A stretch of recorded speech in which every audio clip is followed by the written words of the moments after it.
Olá, professor, olá, professora. Eu sou o Ricardo Dreger, juntamente com a Cássia Marconi, eu sou autor da coleção Projeto Presente História. Estou aqui para conversar um pouquinho sobre os referenciais teórico-metodológicos, sobre as perspectivas didáticas da nossa coleção, de modo a tornar ainda mais produtivo o seu trabalho, otimizar o seu trabalho junto ao seu aluno e garantir um ensino realmente significativo. Em primeiro lugar, a gente precisa pensar um pouquinho qual é o objetivo do ensino de história em 2000, 2013, 2014. O que é que a gente pretende com o ensino de história com alunos de primeiro ao quinto ano? É muito diferente do que a gente pretendia há 30, 20, 40 anos atrás. Hoje tem uma série de pesquisas novas na área de ensino de história, algumas delas apontando para uma ideia, para um conceito, que é o conceito de consciência histórica. O que seria desenvolver a consciência histórica do aluno?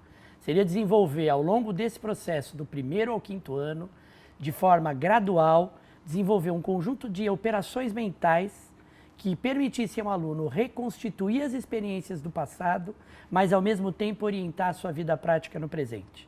Na verdade, quando a gente fala em consciência histórica, a gente está pensando num processo de formação gradual de conceitos estruturantes da área, de procedimentos estruturantes da área, que permitam ao aluno analisar um determinado contexto histórico e daí extrair algumas conclusões que ele possa usar no seu dia a dia. É um objetivo muito diferente do objetivo do ensino de história no tempo que eu, por exemplo, era aluno, em que o foco maior era na memorização de heróis, na memorização de datas, na memorização dos grandes momentos da história nacional. O ensino de história nos últimos anos sofreu alterações constantes. O PCN 97 constitui um marco importante, mas depois dele vários documentos foram publicados pelo Ministério da Educação, as orientações sobre o currículo, as indagações em torno do que seria importante em cada disciplina, documentos que a gente leu de outros países, a gente está sempre buscamos o currículo português, por exemplo, que é uma referência importante. Enfim, a gente está sempre buscando novidade para otimizar ainda mais o seu trabalho junto aos alunos. Pensando nessa consciência histórica como um processo mais amplo, a gente pode subdividi-la em vários itens. O primeiro item que eu queria chamar a atenção de vocês é a questão da noção de tempo. Quando a gente pensa na noção de tempo, muitas vezes a gente pensa na questão do tempo cronológico. Está correto, professor, está correto, professora. Porém, o tempo histórico não se restringe a isso. O que seria o tempo cronológico? O trabalho que você já faz, que todos os professores fazem, em torno das ideias de dia, de mês, de semana, de ano, de década, de século. Não é que a gente não deva continuar fazendo isso. O tempo cronológico é essencial no desenvolvimento da noção do tempo histórico. Porém, a noção de tempo histórico é muito mais ampla. O que a gente vai buscar mostrar com exemplos do primeiro até o quinto ano é que quando a gente está pensando em tempo histórico, a gente está pensando no tempo cronológico, mas principalmente nas atividades humanas. O que dá a diferença de um estudo meramente cronológico, que era o que eu fazia no meu tempo como aluno, e um estudo do tempo histórico na concepção atual, é você introduzir o ser humano. É você pensar as mudanças e permanências na vida desse ser humano ao longo de um determinado período, seja um ano, seja uma década, seja um século.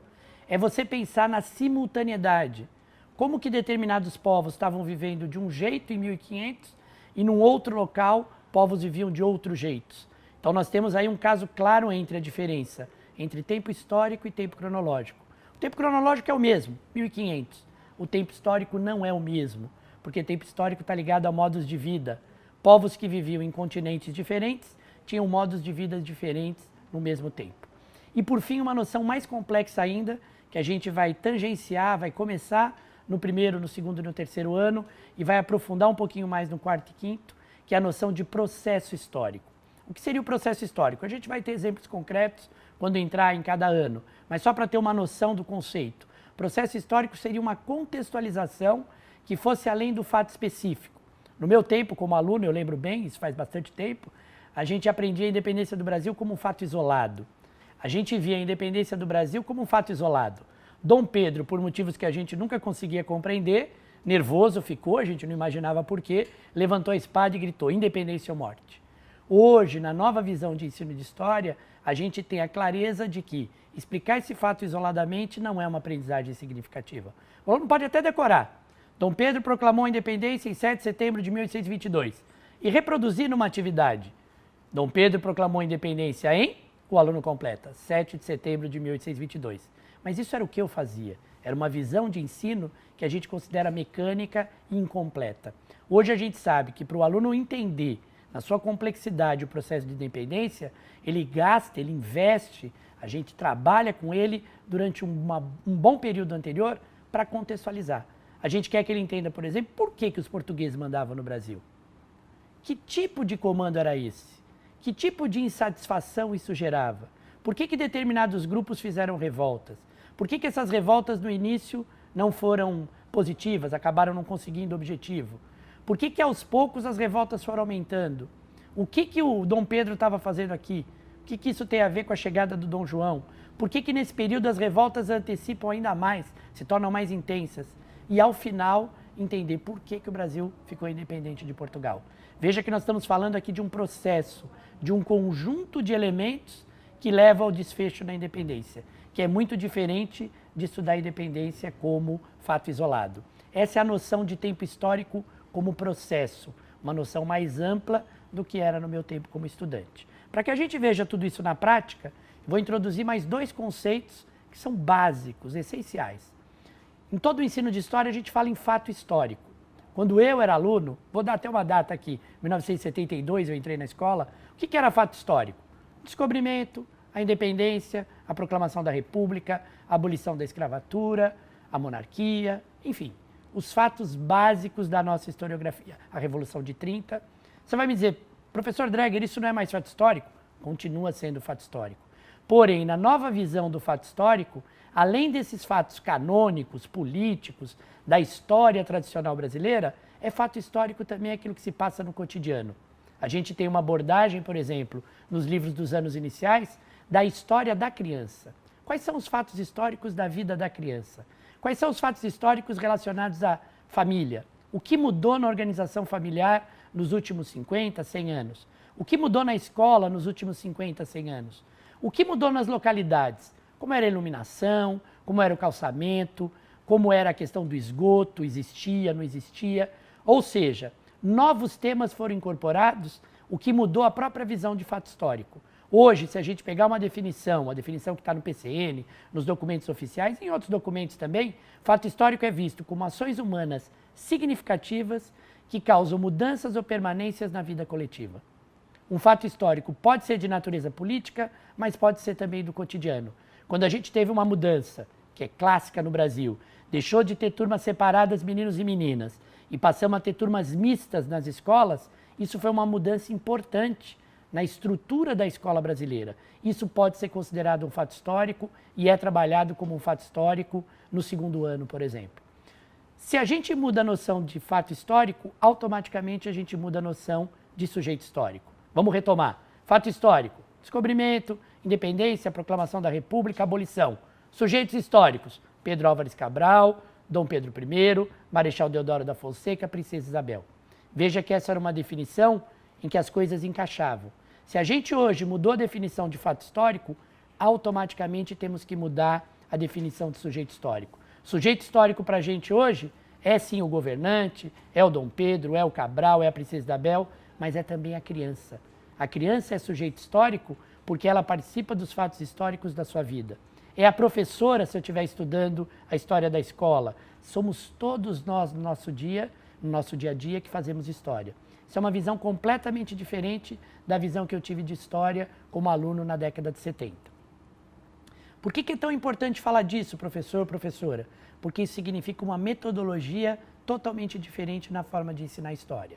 Um outro ponto importante nessa metodologia que contribui para a consciência histórica é o trabalho com fontes históricas.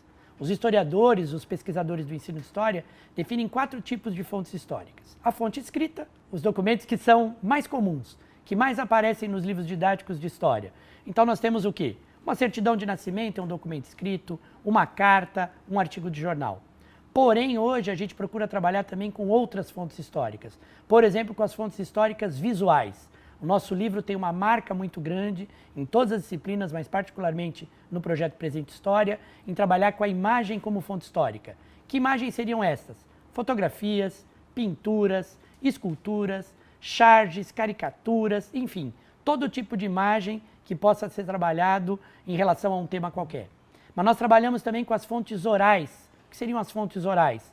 Elas até aparecem por escrito no livro, mas elas foram obtidas de forma oral. São depoimentos, são entrevistas, e a gente procura manter na transcrição para o livro o aspecto da oralidade, a forma como a pessoa falou.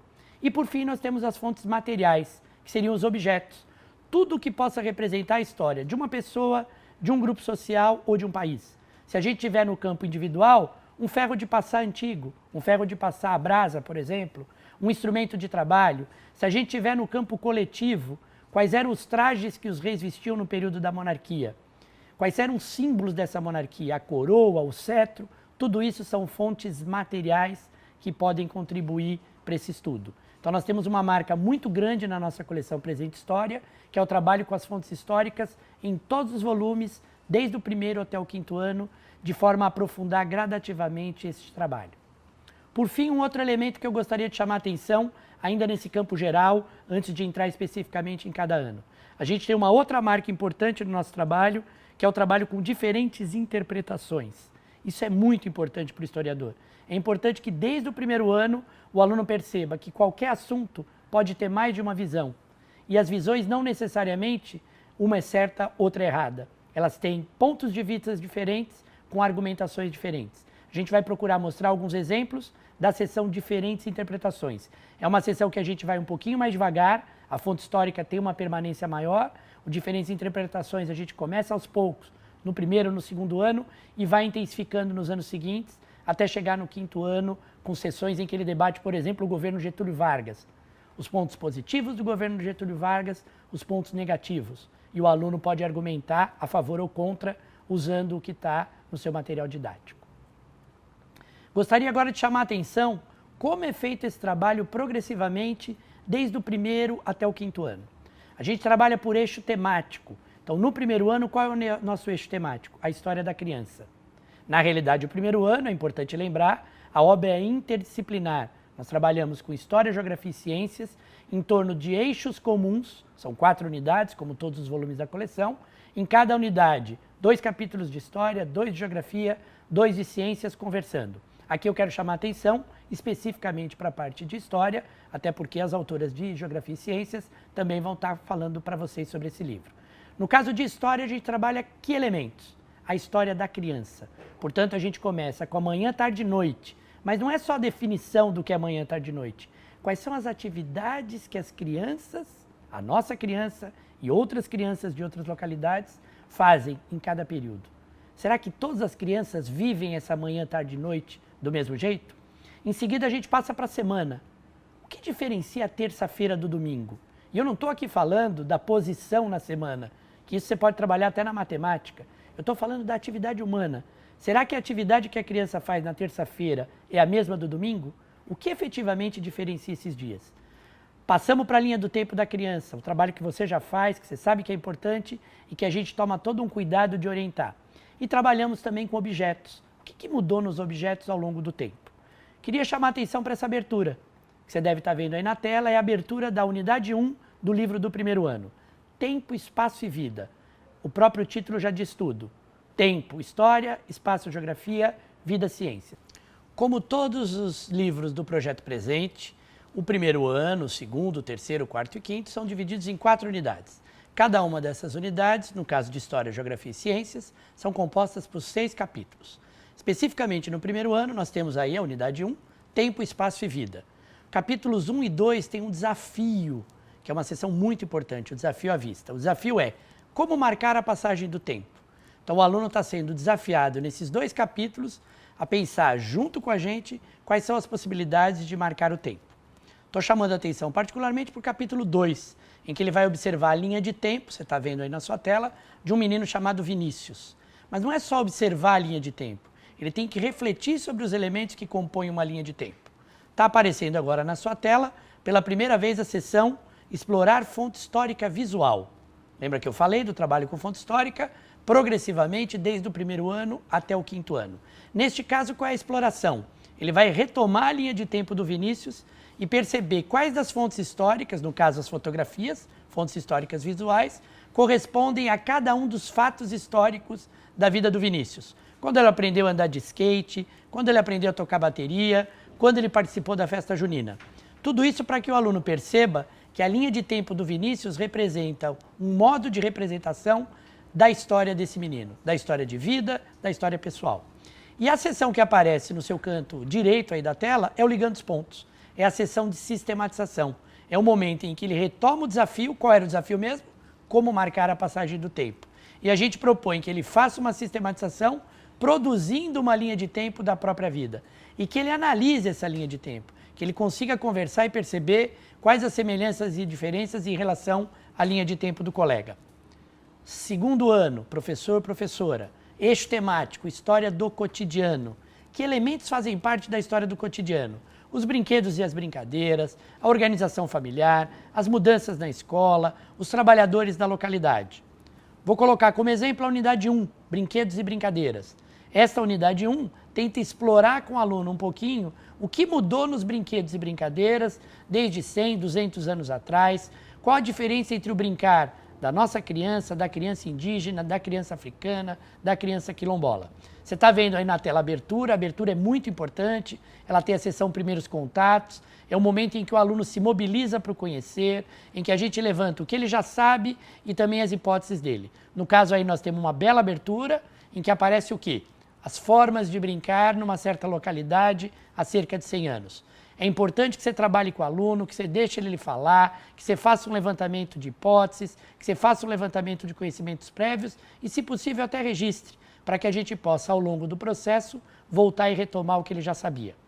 Estou chamando a atenção nesta unidade, de novo 6 capítulos, está aí na tela. Vou chamar a atenção para o bloco 3 e 4. No caso de história, todas as sequências didáticas foram organizadas em blocos de 2 capítulos. No caso aqui, capítulo 3 e 4 tem um desafio em comum. 1 e 2 tem um desafio, 3 e 4 outro desafio, 5 e 6 outro desafio. Qual é o desafio neste caso? Os brinquedos das crianças indígenas e africanas são semelhantes aos seus? Para desenvolver esse desafio, o aluno tem 2 capítulos, o capítulo 3 e o capítulo 4. No capítulo 3, ele vai conhecer os brinquedos e as brincadeiras de algumas crianças indígenas. Não só aquelas que vivem em reservas, que vivem em terras indígenas, mas também aquelas que vivem próximos da cidade e que têm muitas vezes uma forma de brincar parecida com a dele. Anda de bicicleta, carrinho de plástico, enfim, para ele perceber a diversidade dos indígenas. No capítulo 4, ele vai conhecer os brinquedos e as brincadeiras de algumas crianças africanas. O objetivo aqui é sempre ampliar a própria vivência dele, percebendo como outras crianças brincam, mas também desmontar o estereótipo de África. Se você perceber, eu trouxe 2 crianças, uma criança da Tanzânia, uma criança da Etiópia. Uma brinca com brinquedos feitos de argila, muito parecido com a criança indígena que apareceu no slide anterior. Outra brinca de videogame, televisão, ou seja, quebrando aquela visão de que todas as crianças africanas teriam o mesmo modo de vida. Para fechar sempre a nossa sessão Ligando os Pontos, esse é um momento muito importante na coleção de História, Geografia e Ciências. É um momento que a gente pode chamar de avaliação reguladora na terminologia do Zabala. É um momento que você para perceber com a criança o que ela já aprendeu, o que ela ainda não aprendeu, a gente pode estar retomando. A proposta aqui é o quê? Que eles façam cartazes sobre os brinquedos, as brincadeiras, os locais de brincar das crianças indígenas, das crianças africanas e das próprias crianças da turma. E, por final, que eles comparem tudo isso. Que eles percebam o que há de semelhante e o que há de diferente na forma de brincar dele e das crianças indígenas e quilombola. Dessa forma, retomando o desafio à vista que foi apresentado no início da sequência didática. Terceiro ano, o eixo temático do terceiro ano, História da Localidade. O que nós incluímos na história da localidade? As mudanças na moradia, as mudanças na infraestrutura, quais as formas de coleta de esgoto, de coleta de lixo, de calçamento, de iluminação, o que mudou nas localidades brasileiras. Os meios de transporte, como eram os meios de transporte há 100, 200 anos, como são hoje. E os meios de comunicação. Vou pegar um exemplo da primeira unidade, novamente. Abertura, formas de morar. Quais eram as formas de morar representadas nessa imagem?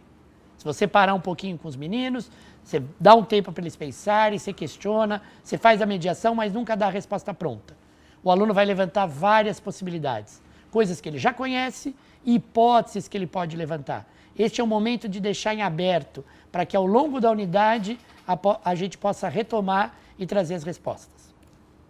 Pegando o exemplo então, 6 capítulos, capítulos 1 e 2, qual é o desafio? Todos os brasileiros viviam em moradias adequadas há cerca de 100 anos? e atualmente. Primeiro vamos discutir o que seria uma moradia adequada. Aqui eu estou chamando a atenção para aquela seção que eu falei no início, comparar diferentes interpretações. Qual a importância dessa seção? O aluno, desde o início, se acostumando a perceber que em história tem duas visões. Aqui nós temos um texto A, que mostra o lado negativo da vida no cortiço. O problema da falta de higiene, porque tinha um único sanitário. O problema da falta de ventilação, porque a moradia era muito apertada, não tinha janela. Mas também trazemos o lado positivo. As pessoas que viviam em cortiço tinham uma solidariedade, se ajudavam, tinham um jeito de trabalhar que era diferente da vida individualizada. Então é importante que ele perceba os dois lados e que ele perceba que em história sempre tem isso. Seguindo nessa linha, você vai ver aí na sua tela o trabalho com uma fonte histórica visual. Nesse caso, um cartoon, aquilo que a gente hoje chama de caricatura. O que aparece nesse cartoon? Um cidadão dormindo numa cama no meio da rua. Ao lado direito de quem olha, um policial. O policial pergunta, o que é isto? Dormindo na rua? O cidadão que está dormindo diz, o que o senhor quer? Não tem mais casas. Qual é a questão que está sendo discutida aí? A falta de moradia e o sem-teto. Só que nós estamos falando de um cartoon de 1904. É interessante perceber que, infelizmente, neste caso, há uma permanência e não uma mudança. Apesar da legislação ter mudado, temos hoje ainda pessoas vivendo na rua. Nesse momento é importante você fazer um vínculo com a sua localidade, com o seu município. E no nosso município, tem sem-teto? Tem pessoas que não têm onde morar? Tem pessoas morando em moradias improvisadas? Sempre fazer esse vínculo entre passado e presente. Para, de novo, sintetizar na seção Ligando os Pontos, em que ele vai identificar moradias que existiam há 100 anos e que permanecem e moradias que não existiam há 100 anos e que passaram a existir. Sempre o trabalho nosso é nessa linha. Lançar um desafio, contextualizar essa problematização inicial e sistematizar na seção Ligando os Pontos. Quarto ano, professor, professora. Qual é o eixo? Trabalho e resistência. Aqui nós começamos a ter alguns elementos da história brasileira propriamente dita, mas não daquela história linear, daquela história repetitiva, mecânica, do decoreba. Por exemplo aqui, primeira unidade, encontro entre culturas. Segunda unidade, qual a diferença entre os povos que viviam no litoral e que viviam no interior? Terceira unidade, como foi o processo da busca do ouro e da sociedade mineradora? E na última unidade, a questão do café e da indústria. Vamos pegar a primeira unidade, como sempre. Está aí a abertura, linda, maravilhosa, mas que tem um objetivo, além de estético, um objetivo muito importante. Introduzir a problematização inicial, mobilizar o aluno para o tema. O tema é encontro entre culturas. Você deve perceber aí na tua tela 3 boxes, um puxado da América, um da África, um da Europa. Nesses boxes aparecem informações sobre 3 povos diferentes. Tupinambás, no caso da América, congoleses, no caso da África, portugueses, no caso da Europa. E fala um pouquinho do que eles comiam. Qual é o objetivo disso, professor? Que eu faça uma questão-problema, que eu levante para o aluno o seguinte: será que esses 3 povos, quando se encontraram, se estranharam? Se estranharam, por que se estranharam? Além da alimentação, o que mais eles podem ter estranhado? Tudo isso para preparar, para problematizar aquilo que vai vir mais para frente. Aquilo que virá no primeiro capítulo, naquele capítulo que eu introduzo o encontro entre culturas. Qual é o desafio? Quais eram as diferenças entre o modo de vida dos europeus e dos indígenas e como foram os primeiros contatos entre eles?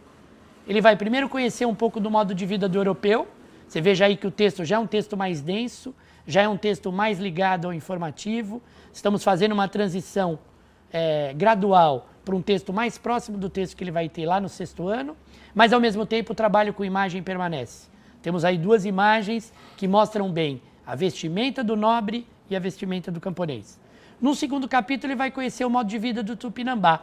Aqui eu estou mostrando só um mapa, mas vai ter várias informações. Como eles se vestiam, o que comiam, como era o modo de vida do Tupinambá, para que ele possa depois refletir sobre o encontro.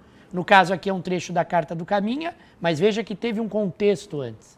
Não é como no meu tempo de estudante, que a gente pegava o trecho do Caminha, não entendia a linguagem e saía sem saber por que o indígena estranhou o europeu e o europeu estranhou o indígena. Aqui ganha um contexto, ganha uma moldura pelo que foi estudado antes. Exploramos a Carta do Caminha, uma fonte histórica escrita, na sequência o Ligando os Pontos. Quero chamar a atenção para esse modelo de Ligando os Pontos. O Ligando os Pontos não é necessariamente por meio só de pergunta e resposta. Aqui nós temos uma primeira atividade mais formal, em que ele vai comparar o modo de vida do indígena e do europeu, estabelecer semelhanças e diferenças, mas nós temos uma segunda atividade em que ele, aluno, é chamado a escrever uma carta como se ele fosse um indígena e como se ele tivesse presenciado o contato. Nós invertemos a polaridade. Ele leu Caminha contando o que o europeu estranhou no indígena. Agora ele vai contar o que o indígena teria estranhado no europeu. Aqui nós temos envolvida vários conceitos da nossa coleção. A ideia de tu não trabalhar só a ideia do vencedor, mas trabalhar também a ideia do vencido. A ideia de desmontar um gênero textual, no caso a carta, e o aluno produzir um gênero textual carta.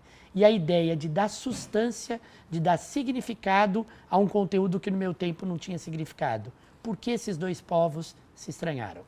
Vamos falar agora um pouquinho do quinto ano, professor e professora. O tema agora é organização política e luta. O que seria essa organização política? Primeira unidade já define quando Portugal dominava. Como era essa dominação? Que estruturas Portugal criou para impor a dominação ao Brasil? Segunda unidade, crise da dominação portuguesa. Veja que crise aqui não é no sentido negativo. O historiador, quando pensa em crise, ele pensa em momentos de mudança, de ruptura. Por que houve uma ruptura? Ao fim, por que houve uma independência? Terceira unidade, no tempo da monarquia. O que é monarquia? Qual a diferença da monarquia para a república? Por que houve uma monarquia no Brasil e como ela era? E por último, as lutas na república. O que significou a mudança da república? Vamos pegar o exemplo da primeira unidade. Na tela aparece a abertura. É uma abertura bastante complexa, mas que ela segue a mesma ideia do que eu venho mostrando desde o primeiro ano. Explorar uma imagem e relacionar com o tema. Que elementos dessa imagem mostram a dominação portuguesa? Veja que trata-se de um tema muito abstrato. Ninguém pega a dominação. A gente tentou trazer elementos concretos para transformar essa abstração em algo que o aluno pudesse captar. Elementos que mostram a dominação. Vamos tentar mediar com o aluno. Por exemplo, a presença das caravelas. Elas estão chegando na América. Também a presença de indígenas cortando para o Brasil, já a serviço dos portugueses. E um elemento mais simbólico, que talvez o aluno não consiga chegar, mas com a sua mediação, você perguntando, ele pode chegar, se você apontar essas bandeirinhas. O que seriam essas bandeirinhas? Na realidade, acho que uma metáfora boa é a chegada do homem à Lua. Quando os norte-americanos chegam à Lua, o que eles fazem primeiro? Fincam a bandeira norte-americana. No caso, essas bandeirinhas vermelhas que você vê aí na tela são o quê? As bandeiras portuguesas definindo este território é meu. Qual é o desafio? 6 capítulos, cada 2 capítulos um desafio ligando. Vou pegar o 3 e 4, unidade 1 do 5º volume. Como os portugueses organizaram o governo no Brasil nos séculos 16 e 17. Veja que aqui, a partir do 4º, 5º ano, já introduzimos a noção de século. Com cuidado, sabemos que é um processo em construção, que o aluno vai continuar discutindo isso no 6º ano. Vamos pegar um exemplo desse primeiro bloco, né, desse bloco aí do governo. O que é um governo geral? Por que Portugal determinou o governo geral?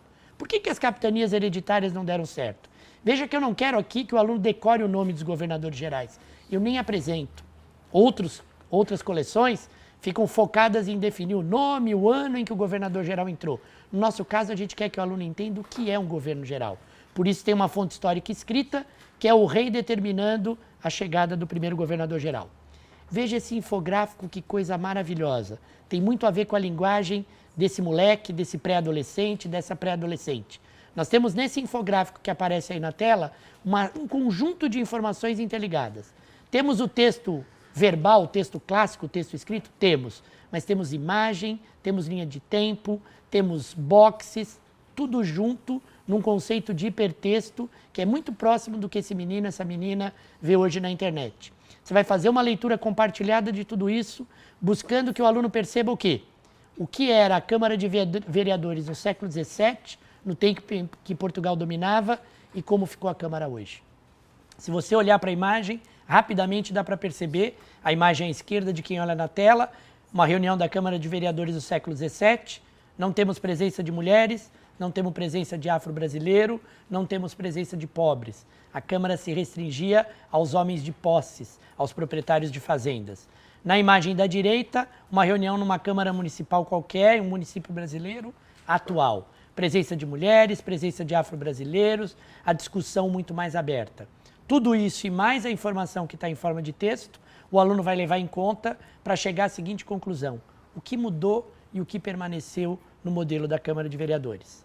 Chegamos ao ligando os pontos, em que a gente tem uma sistematização mais formal na atividade 1, em que ele retoma a função de cada um dos governantes, o ouvidor-mor, o provedor-mor, o governador-geral, e uma última atividade que eu quero chamar a atenção. Ele vai construir uma história em quadrinhos sobre uma reunião numa Câmara brasileira, uma Câmara de Vereadores brasileira, no século XVII. Professor, professora, essa obra é rica nesse tipo de atividade. História em quadrinho, dramatização, diálogo, desenho. A gente usou todos os recursos, mas não são só recursos para tornar a aula mais agradável. Eles são recursos realmente de avaliação. Neste caso, se ele puser na história em quadrinho uma mulher nessa reunião, a gente pode chamar a atenção dele, pedir que ele retome o conteúdo do interior do capítulo e perceba que nesse período as mulheres não participavam. Na realidade, a história em quadrinho aqui funciona como a carta que eu mostrei no quarto ano, como um elemento de síntese também. E para finalizar, queria chamar a atenção para uma seção que está em todos os volumes ao final das unidades, que é o Refletindo Mais. Se a gente já tem o Ligando os Pontos, que é o momento de sistematização, de avaliação reguladora, qual é a função do Refletindo Mais? A função do Refletindo Mais é ampliar. É um momento em que o aluno pega tudo que ele aprendeu naquela unidade e dá um passo além. Neste caso, estamos trabalhando Câmara do Vereador, governo, como era antigamente e atualmente. Nós vamos organizar grupos, os alunos vão levantar problemas do município e vão escrever uma carta para um vereador. E a ideia é que essa carta seja realmente enviada, que ela tenha realmente um destinatário e que a gente possa cobrar e que o aluno se comprometa com essa cobrança. Para finalizar o nosso bate-papo, gostaria de dizer que tudo isso está ligado a que ideia? A ideia do trabalho em espiral. Você está vendo aí na tua tela uma espécie de cone invertido em que a gente percebe primeiro, segundo, terceiro, quarto, quinto ano. Por que é um trabalho em espiral? Porque a gente começa no primeiro ano com a noção de tempo, com a noção de fato histórico, com a noção de sujeito histórico e aos poucos essas noções vão se complexificando. Gradualmente a gente vai percebendo que a fonte histórica oral, material, escrita e visual nos permite um aprofundamento no ensino de história. Essa é a marca do Projeto Presente História. Essa é a marca do Projeto Presente, na realidade. Fazer uma aprendizagem significativa num trabalho em espiral e gradualmente desenvolvendo as noções. No nosso caso, gradualmente chegando a uma melhor consciência histórica. Muito obrigado, professor. Muito obrigado, professor.